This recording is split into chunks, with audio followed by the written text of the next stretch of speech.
The gospel today, the good news, comes from St. Luke, both in the first chapter and the 24th chapter.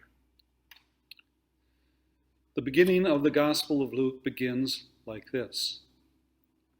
Since many have undertaken to set down an orderly account of the events that have been fulfilled among us, just as they were handed on to us by those who from the beginning were eyewitnesses and servants of the word, I too decided, after investigating everything carefully from the very first, to write an orderly account for you, most excellent Theophilus, so that you may know the truth concerning the things about which you have been instructed.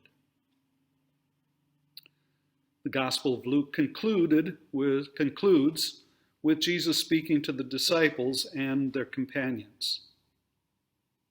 Jesus said, "These are my words that I spoke to you while I was still with you, that everything written about me in the law of Moses, the prophets, and the Psalms must be fulfilled."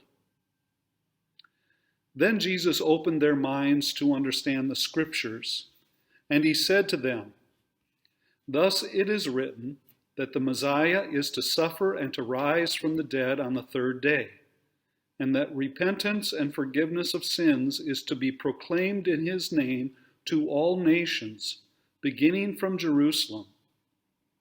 You are witnesses of these things. And see, I am sending upon you what my Father promised.